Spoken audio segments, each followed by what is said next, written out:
The wind didn't just blow through the city. It seemed to hunt for any gap in a person's clothing, biting at the skin with a cruel, icy precision.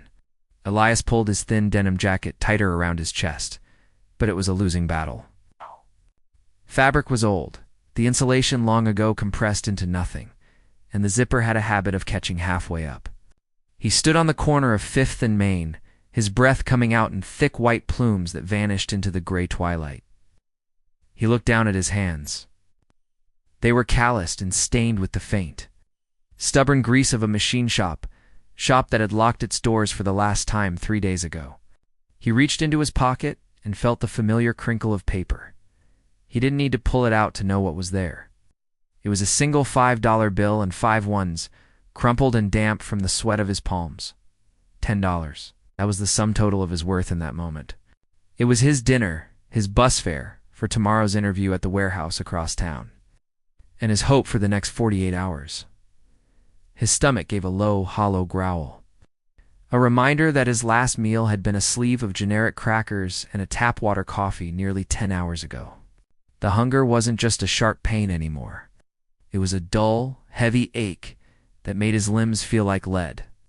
He looked across the street at the Greasy Spoon, a small, unassuming diner with neon signs that flickered with a tired hum. The smell of frying onions and toasted bread drifted through the air, taunting him. Elias hesitated. If he'd spent $5 on a sandwich, he'd have 5 left. The bus was $2.50 each way, and that would leave him with 0. Not a cent for a drink, not a cent for a backup plan if the bus broke down or if he got lost. He told himself to keep walking. He told himself that a man with no job couldn't afford the luxury of a warm seat and a plate someone else prepared. But the cold was winning. His toes were numb, and the thought of his dark, unheated studio apartment felt like a prison sentence. He crossed the street, the bell above the diner door chiming a lonely greeting as he stepped inside. The warmth hit him like a physical weight, making his eyes water for a moment. He took a seat at the very end of the counter, choosing a spot where the vinyl was cracked and held together with silver duct tape.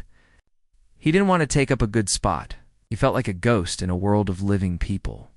A man who was slowly fading out of the economy and into the shadows. The waitress. A woman whose name tag read Marge, and whose face looked like a roadmap of a hard life, slid a laminated menu toward him. Elias didn't open it. He knew he couldn't afford anything on the front page. "Just 2 plain rolls, please," he said, his voice a bit raspy from the cold. "And a glass of water, just the rolls."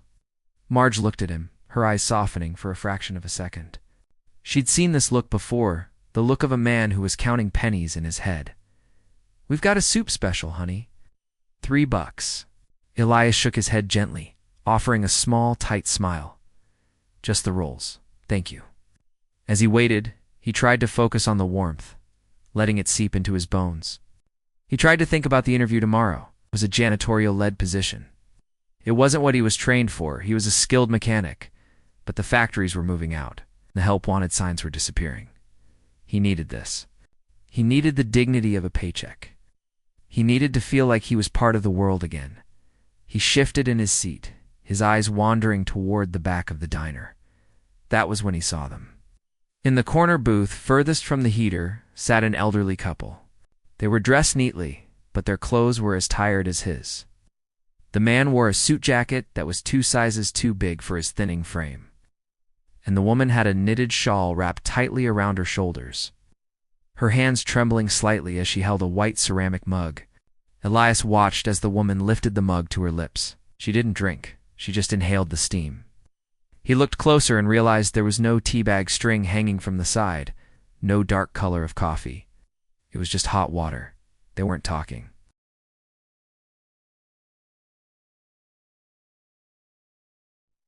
The man caught Elias's eye for a moment. He didn't look away with shame. Instead, he gave a tiny, dignified nod, a silent acknowledgement between 2 people who were both standing on the edge of a cliff. Elias looked back down at the counter. Marge set the 2 rolls in front of him. They were warm, smelling of yeast and butter. His mouth watered so intensely it was almost painful. He picked one up, ready to tear into it, but his mind kept drifting back to the corner booth. He thought about his own grandfather, a man who had worked the coal mines until his lungs gave out, a man who would have rather starved than ask for a handout. He looked at the elderly woman again. She was rubbing her husband's hand, trying to keep him warm, her face etched with a look of quiet, desperate love. They weren't just hungry. They were exhausted by the effort of maintaining their grace in a world that had forgotten them. Elias looked at his $10. He thought about the 2-hour walk he would have to take in the morning if he gave up his bus fare. He thought about the blisters, the exhaustion, and the risk of being late to the one chance he had left. Then, he thought about the hot water in that ceramic mug. He realized that his hunger was temporary. He was young, was strong, and he had a future to fight for. But they were at the end of their journey, and they were cold. He couldn't fix their lives, he couldn't pay their rent, and he couldn't bring back the world they used to know. But he could make sure that, for one night, they didn't have to drink hot water for dinner. He signaled to Marge. She walked over, wiping her hands on her apron. "Change your mind about that soup?" she asked. Elias took a deep breath, the decision crystallizing in his chest. "I want to order 2 of the beef stews," he whispered, so the couple wouldn't hear, and a side of the thick-cut toast, and 2 coffees. With cream, Marge started to write it down, then paused. "That's going to run you most of that 10, sugar." "You sure?" Elias looked at the couple, then back at Marge. He slid the $10 bill across the counter. It felt lighter than it had a moment ago, I'm sure. "Don't tell them it's from me. Just tell them a friend wanted them to have a hot meal." "What about your rolls?" she asked. Elias looked at the bread on his plate. He took one small bite, swallowed it, and then pushed the plate toward her. "Wrap him up. I'll eat him on the walk home." As Marge went to the kitchen, Elias sat there, his stomach still aching, but his heart feeling a strange, unfamiliar warmth. He watched from the corner of his eye as Marge brought the steaming bowls to the corner booth. He saw the confusion on the old man's face, the way the woman's eyes widened, and the way they both looked around the room, searching for a face to thank. Elias kept his head down, staring at the wood grain of the counter. He didn't want their thanks. He didn't want them to feel the weight of charity, just wanted them to be full. He waited until they had taken their first spoonfuls, until he saw the colors start to come back into the woman's cheek sand. Then he stood up. He grabbed his wrapped roll, tucked it into his jacket, and stepped back out into the freezing night. The wind was still there, and the walk was still long. But as he started the trek toward his dark apartment, the cold didn't seem to bite quite as hard. He had nothing left in his pockets, but for the first time in months, he didn't feel poor. The sun had not yet even thought about rising when the alarm on Elias's phone cracked the silence of his small room. The sound was thin and tinny, echoing off the bare walls. He reached out from under his single threadbare blanket, his breath puffing out in a small cloud. The heat in the building had been shut off 2 days ago, and the air in the room felt like a physical weight against his skin. He lay there for a moment, his body screaming for him to stay under the covers, to hide from the reality of the day. His stomach felt like a hollow cavern pinned against his spine. He remembered the soup he had given away the night before, didn't regret it, but his muscles certainly felt the absence of those calories. He sat up, his joints popping in the quiet. He had to move. If he stayed still, the cold would settle into his bones and stay there. He walked over to the sink and splashed his face with water that was so cold it made his teeth ache. He looked in the cracked mirror. He didn't look like a man who was about to go for a high-level job interview. He looked like a man who was hanging on by a thread. His hair was a bit too long, his cheeks were hollow, and there was a tiredness in his eyes that sleep couldn't fix. But he straightened his shoulders anyway. He had one clean white shirt left, and he had spent an hour the night before pressing it with a lukewarm iron he'd borrowed from a neighbor. He dressed slowly, carefully. He tucked the shirt into his only pair of slacks, which were slightly frayed at the cuffs. He put on his worn-out shoes and tied the laces tight. Then he reached into his jacket pocket and found the single bread roll he had saved from the diner. It was cold and hard now, but as he chewed it slowly, it tasted like the best meal he'd ever had. It gave him just enough fuel to start his engine. He stepped outside at 4:30 a.m. The city was a ghost town at this hour. The streetlights cast long orange shadows across the frozen slush on the sidewalks, The warehouse district where the interview was being held was nearly 7 miles away. Normally, the bus would take him there in 20 minutes. But today, the bus was a luxury he had traded for a stranger's dignity. The first mile wasn't too bad. The movement kept his blood flowing. He walked with his head down, watching his feet hit the pavement. He tried to practice what he would say in the interview. "I'm a hard worker," he whispered to the empty street. "I've never missed a shift in 10 years. I know how to lead a team." The words felt heavy in his mouth. In a world that seemed to be moving toward machines and automation, a man who worked with his hands felt like a relic of the past. But he pushed those thoughts away. He couldn't afford doubt. Doubt was a luxury for people with full stomachs. By the 3rd mile, the wind began to pick up. It whipped around the corners of the tall buildings, whistling through the alleyways. Elias's ears were burning from the cold, and he realized he'd forgotten his hat in his rush to leave. He pulled his collar up as high as it would go. His legs were starting to throb. The lack of a real dinner was catching up to him. Every step felt like he was lifting a heavy weight. He passed a closed coffee shop, the smell of roasted beans lingering in the air. He closed his eyes for a second, imagining the heat of a cup against his palms. But he didn't stop. As he reached the halfway point, he saw a flickering light in a bus shelter. A man was sitting there, huddled in a pile of blankets. As Elias walked past, the man looked up. For a second, Elias saw himself in the man's eyes, the same exhaustion, the same struggle to stay relevant in a world that was moving too fast. Elias reached into his pocket out of habit, wanting to give something, but his fingers met only lint. He had nothing left to give but a nod.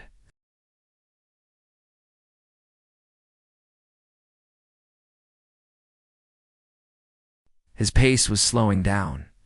He checked a public clock on a bank building. 6:15 a.m. He was on schedule, but his body was starting to fail him. His knees felt weak, and a cold sweat was breaking out on his forehead despite the freezing temperatures. He stopped for a moment, leaning against a brick wall, his chest heaving. Just 3 more miles, he told himself. 3 miles for a life. 3 miles to stop being a ghost. He thought about the elderly couple from the night before. He wondered if they were warm right now. He wondered if the soup had stayed in their systems long enough to give them a good night's sleep. That thought acted like a spark in his engine. He pushed off the wall and started walking again. He wasn't walking for himself anymore. He was walking because he had made a choice. And he had to see that choice through to the end. The sun finally began to bleed over the horizon, pale, weak yellow that offered no heat. The city started to wake up. Cars began to hiss past him on the damp asphalt, their tires throwing up sprays of dirty slush. People in warm SUVs looked out their windows at the lone man walking along the shoulder of the road, but no one stopped. Elias didn't mind. He was used to being invisible. By 7:30 a.m., he reached the industrial park. The buildings here were massive, gray monoliths of steel and glass. In the center of them all stood the headquarters of a major logistics firm. It was a beautiful building, modern and clean, a sharp contrast to the crumbling neighborhood Elias lived in. He looked at his reflection in the glass doors. He was covered in a fine layer of road salt and grime. His shoes were soaked through, and his face was bright red from the wind. He went into the public restroom of a nearby gas station first. He used paper towels to scrub the salt off his shoes and tried to smooth down his hair. He tucked his shirt in tighter and took deep breaths to stop his hands from shaking.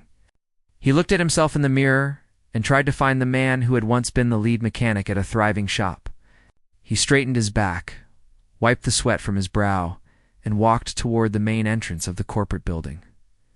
When he stepped inside, the blast of central heating almost made him dizzy. The lobby was filled with marble and art. A receptionist sat behind a desk that looked like it cost more than Elias had earned in a year. "I'm here for the supervisor interview," Elias said, trying to keep his voice steady. "My name is Elias." The woman looked at him, her eyes skimming over his worn jacket and damp trousers. She didn't look mean, just surprised. She checked her computer. "Yes, Elias, you're a bit early. Please have a seat. Someone will be with you shortly." Elias sat on one of the designer chairs. He felt like he was polluting the room just by sitting in it. Around him, other candidates began to arrive. They wore tailored suits and carried leather briefcases. They talked about market shares and management software. Elias sat in silence, his hands clasped in his lap to hide the grease under his fingernails that no amount of scrubbing could remove. He felt a wave of insecurity wash over him. What was he doing here? He was a man who fixed things with his hands. These people lived in a world of spreadsheets and meetings. An hour passed. Some came out looking confident, others looking stressed. Finally, the lobby was empty except for Elias. He wondered if they had forgotten him. He wondered if they had seen him on the security cameras and decided he wasn't worth the time. Just as he was about to stand up and leave, the receptionist's phone buzzed. She listened for a second, then looked at Elias with a strange expression. Elias, the CEO would like to see you now. Elias blinked. The CEO. I thought I was interviewing with the floor manager.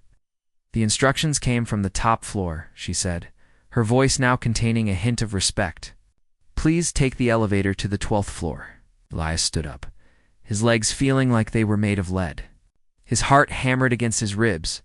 This was it. He walked toward the elevator, the doors sliding open with a soft hiss. As the lift ascended, he looked at his hands one last time. He wasn't a corporate man, but he was an honest one.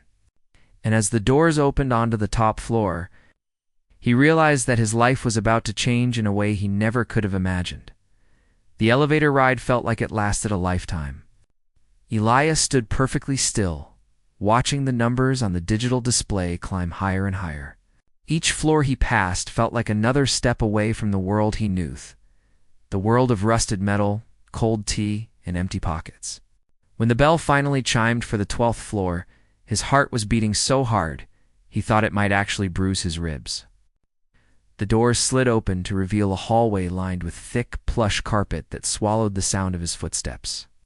The walls were decorated with framed photographs of the company's history, showing old warehouses and trucks from 50 years ago. He felt entirely out of place. His damp shoes left faint, dark prints on the expensive rug, and he felt a sudden urge to turn around, run back to the elevator, disappear back into the city streets. He was a man who belonged in a garage or on a loading dock, not in a place that smelled like expensive wood and fresh lilies. He thought of the 7 miles of ice and wind. He thought of the empty cupboard back at his apartment. He couldn't turn back. He had already paid for this moment with everything he had left. At the end of the long hallway stood a large set of doubled doors made of dark oak. A young woman sitting at a smaller desk nearby looked up and smiled. It wasn't the polite, distant smile of the receptionist downstairs. It was a warm, genuine look. "You must be Elias," she said. "They are expecting you. Please, go right in." Elias wiped his palms on his trousers one last time and pushed the doors open. The office was vast, with floor-to-ceiling windows that offered a panoramic view of the city. The skyline looked different from up here, less like a jungle of cold concrete and more like a map of possibilities.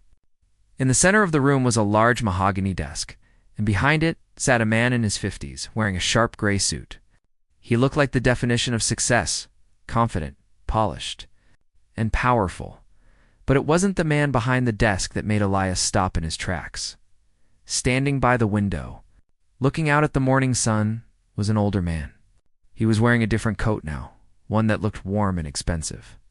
But Elias recognized the tilt of his head and the way his hands were clasped behind his back. It was the man from the diner. The man who had been sharing a single cup of hot water with his wife in the corner booth just 12 hours ago. Elias felt his mouth go dry. He looked from the elderly man to the CEO behind the desk, his mind racing. Was he in trouble? Had he offended them somehow?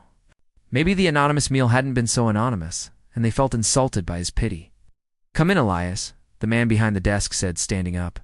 "My name is David. I'm the CEO of this company. And I believe you've already met my father, Arthur." The elderly man turned away from the window. His face, which had looked so gray and tired in the dim light of the diner, was now filled with a quiet, sharp intelligence. He walked toward Elias with a slow but steady gait. He didn't look like a man who needed charity. He looked like a man who owned the building. "I saw you looking at us last night," Arthur said, his voice soft but clear. "I saw the way you looked at my wife's hands and the way you checked your own pockets. I've spent 50 years reading people, Elias. It was how I built this business from a single truck into what you see today. I can usually tell what a man is thinking just by how he holds his shoulders." Elias swallowed hard. "I didn't mean to intrude, sir. I just saw that it was cold outside. I didn't think anyone was watching." "It's exactly the point," Arthur replied, a small smile playing at the corners of his mouth. "Most people only do the right thing when there's a camera rolling or a crowd watching. They want the credit. They want the thank you. But you gave away your last $10, and don't try to deny it was your last. I saw you count it 3 times, and then you slipped out into the snow before we could even say a word. You didn't even stay to see us eat." David, the CEO, walked around the desk and leaned against it. "My father likes to go back to the old neighborhood once a month," he explained. "He says it keeps him grounded. He dresses down, takes my mother to the old diner where they had their first date, and he just ... observes. He says, you can tell the health of a city by how the people who have nothing treat the people who have even less." Arthur nodded. Stepping closer to Elias, "Watched you walk out that door, son. I saw you pull that single bread roll out of your pocket. I knew then that you had given us your dinner. And I knew that if you were the same Elias who had applied for the supervisor position here, I had found exactly what I was looking for." Elias felt a wave of dizziness. "You knew I was applying here?" "I saw your name on the interview list yesterday afternoon," Arthur said. "When I saw you in the diner, I decided to wait and see. I told David this morning that we didn't need to interview the other 12 candidates. Skills can be taught, Elias. We can teach a man how to manage a schedule or how to run a floor, but we can't teach a man to have a soul. We can't teach a man to care about the person standing next to him when things get hard." David stepped forward and held out a hand. "Elias, the position you applied for is a good one. It pays well, and it's steady. But after hearing my father's account of last night, I don't want you on the loading docks. We are starting a new initiative, a foundation that works directly with the families in the lower district to provide job training and emergency assistance. We need someone who knows what those streets feel like. Someone who knows that sometimes a bowl of soup is the difference between giving up and pressing on." Elias looked at David's hand, then at Arthur's proud expression. He thought about the 7-mile walk, the holes in his shoes, and the way he had felt like a ghost just hours before. Tears pricked at the corners of his eyes, but he blinked them back. He wasn't a ghost anymore. He was being seen. "I don't know what to say," Elias whispered. "You don't have to say anything," Arthur said, reaching out to pat his shoulder. "You already said everything we needed to hear last night without saying a single word. Now, let's get you some coffee, the real kind. This time, man, talk about your new office." Elias took David's hand and shook it firmly. The grease under his fingernails was still there, a reminder of where he came from. But for the first time in a very long time, he wasn't ashamed of it. He had walked into this building looking for a job, but he had found something much more valuable. He had found proof that the world hadn't forgotten how to be kind. The transition from the cold, wind-swept streets to the quiet, climate-controlled hallways of the corporate world felt like waking up in a different country. For the first few days, Elias found himself walking on his tiptoes, as if he were afraid his heavy work boots would leave a permanent scar on the polished floors. He was no longer waking up to the sound of his neighbors shouting through the thin apartment walls. Instead, he was waking up in a small, clean corporate housing unit David had arranged for him. It had a heater that hummed softly and a shower that stayed hot for as long as he wanted. Every morning, he would stand in front of the mirror and adjust the new tie Arthur had gifted him. It was a deep navy blue, and to Elias, it felt like a suit of armor. But despite the comfort and the steady meals, a part of him felt like an imposter. He would sit in the sleek, glass-walled meeting rooms and listen to directors talk about logistics and scalability, and his mind would immediately drift back to the diner. He would think about the people still sitting in those back booths, sharing cups of hot water because the world had moved on without them. The new role. David had created for him wasn't just a title. He was the director of community impact. It sounded grand, but on his first day, Elias realized he had no desk supplies, no files, and no clear instructions. He was starting from zero. David had given him a budget and a single piece of advice: fix the problems that the rest of us are too busy to see. Elias spent his first week just listening. He didn't stay in his office. He went down to the loading docks where he had originally planned to work. He talked to the drivers who arrived at 4 a.m., their faces lined with exhaustion. He talked to the cleaning staff who moved like shadows through the building at night. He realized that even within this successful company, there were people living paycheck to paycheck, terrified that one broken car part or one sick child would send them into the same spiral he had just escaped. One afternoon, he sat down with a man named Silas, an older worker who spent his days moving heavy crates in the warehouse.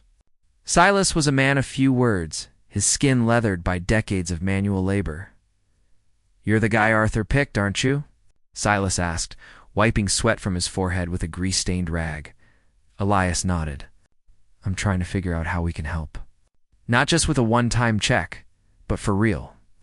Silas looked at him for a long time. "The problem isn't just money, Elias. It's the feeling that if you fall, no one is going to catch you. Most of us here were one bad week away from being on the street. We work for a great company, sure, but the fear never goes away. You want to help? Find a way to take the fear out of the room." That conversation changed everything for Elias. He stopped looking at spreadsheets and started looking at lives. He began designing a program called The Bridge. It wasn't a charity. It was a safety net. It included a small, interest-free emergency loan fund for employees, a partnership with local mechanics to provide discounted car repairs so people wouldn't lose their jobs over a dead battery, and most importantly, a community pantry located right inside the warehouse. But as he presented his ideas to the board of directors, he met resistance. There was a man on the board, a cold, sharp-featured executive named Mr. Thorne. Thorne had spent his whole life looking at profit margins, and to him, Elias's ideas looked like unnecessary spending.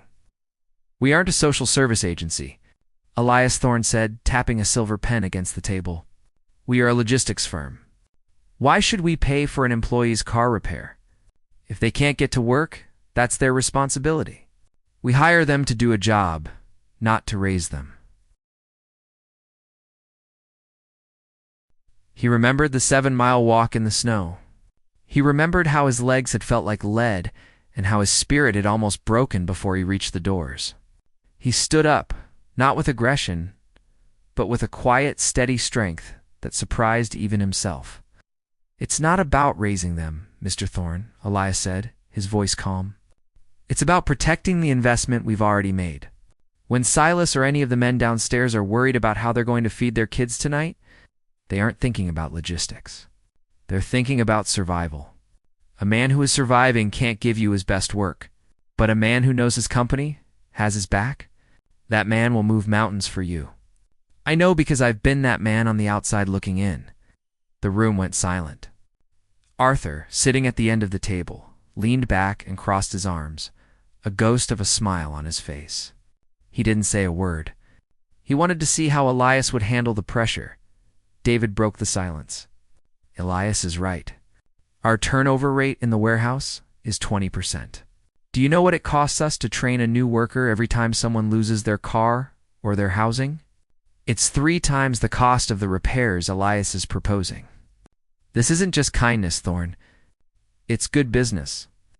The board eventually voted to approve a pilot version of the bridge, but the pressure was on. Elias knew that if the program didn't show results quickly, Thorne and the others would shut it down. He worked late into the nights, often being the last person to leave the building. He wasn't just an executive. He was the one stocking the pantry shelves himself. He was the one taking calls at 11 p.m. When a driver's heater broke in the middle of a cold snap, he began to see the changes almost immediately. The atmosphere in the warehouse shifted. The heavy, silent tension that usually hung over the morning shift began to lift. People started talking to each other more. They started looking out for one another. Silas told him that for the first time in 10 years, he didn't wake up with a knot of dread in his stomach. But the biggest test came a month later.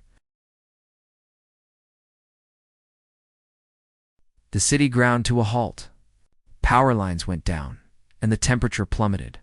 Most businesses closed their doors, but the logistics firm handled medical supplies and food. They couldn't stop. Elias didn't go home to his warm apartment. He stayed at the warehouse.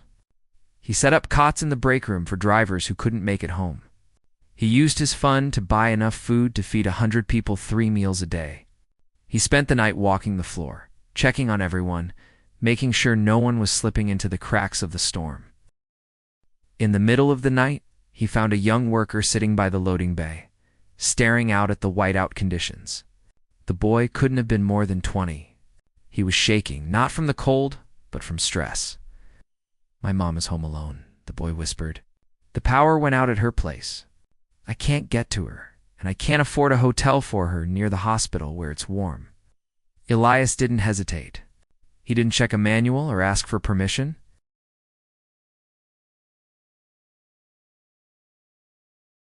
"I need a pickup at 12th and Oak," he told them. "Bring an elderly woman back here to the corporate guest suite now." The boy looked at Elias with tears in his eyes. "You'd do that for me?" "No," Elias said, putting a hand on the boy's shoulder. "We're doing it for each other. That's how this works now." The next morning, as the sun began to break through the clouds, the warehouse was a hive of activity.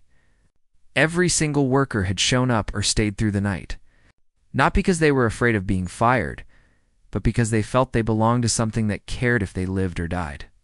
The company had its most productive day in history. Even in the middle of a disaster, Arthur and David walked through the warehouse that afternoon. Seeing the families huddled together in the warm break room, seeing the workers sharing coffee and laughing despite the exhaustion, they saw Mr. Thorne standing by the pantry, looking at the neatly organized shelves with a confused but thoughtful expression. Elias was in the middle of it all, his sleeves rolled up, helping a mechanic fix a broken snowplow. He looked up and saw Arthur watching him.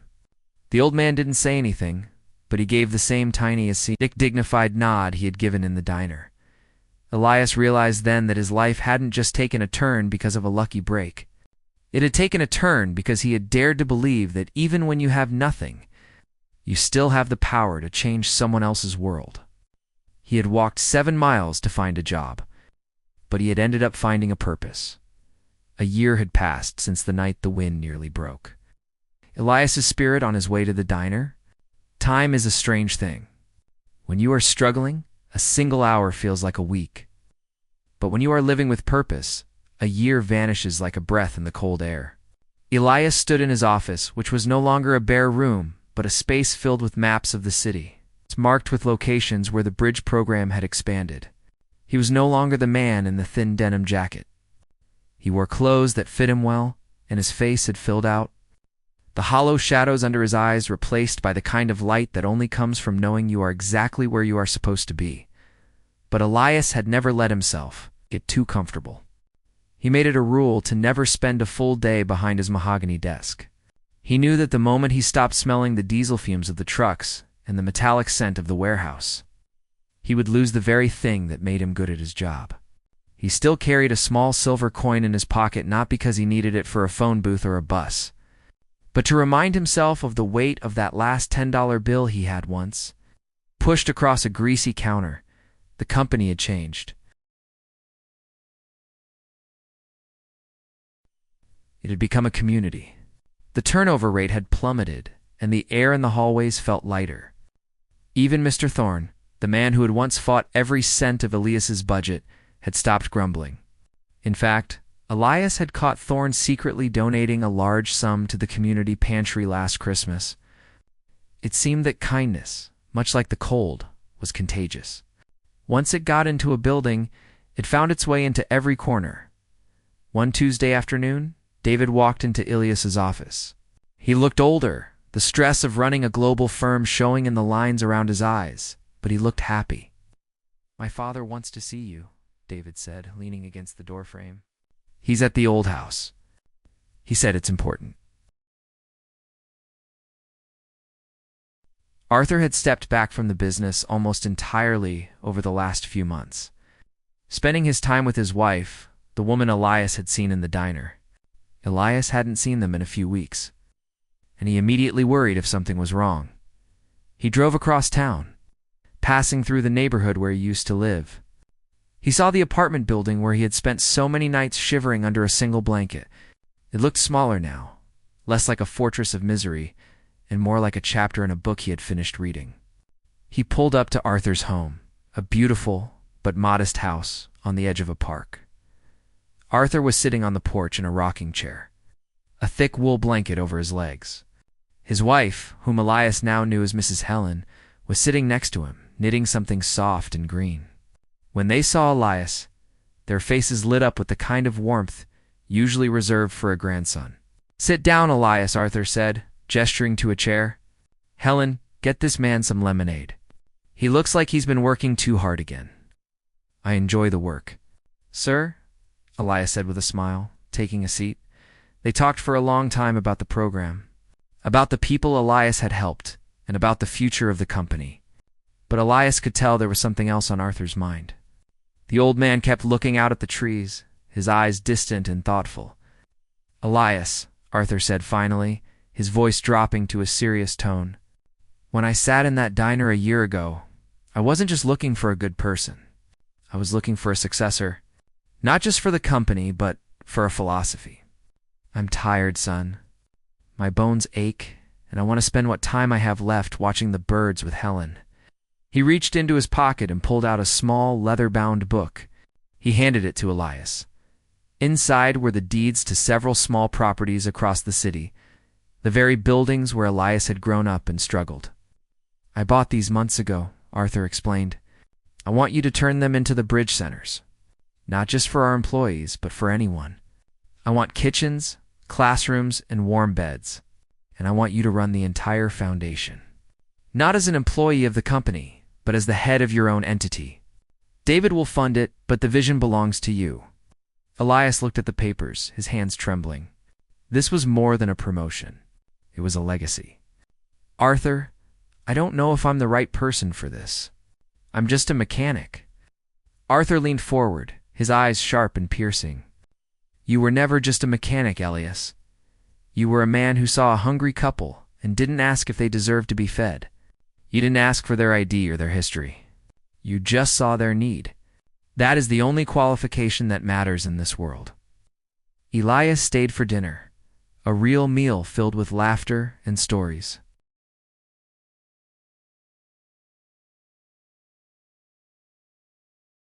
He parked his car and walked toward the Greasy Spoon. The neon sign was still flickering, that same tired hum vibrating in the air. Elias stepped inside. The bell chimed, and the warmth hit him just like it had a year ago. Marge was still behind the counter, her hair a bit whiter, her apron a bit more stained. She looked up and narrowed her eyes, trying to place him. "You look familiar," she said, leaning on the counter. "The one doing all that work in the warehouse district." Elias smiled and took the same seat at the end of the counter, the one with the duct-taped vinyl. "I'm just a guy who likes your rolls, Marge." Her eyes widened as recognition set in. "Well, I'll be." "You look a lot better than the last time you sat there, honey. You looked like you were about to blow away in the wind back then." "I felt like it too," Elias admitted. He ordered a coffee and a plate of food, but he didn't eat it. He sat and watched the door. A few minutes later, a young man walked in.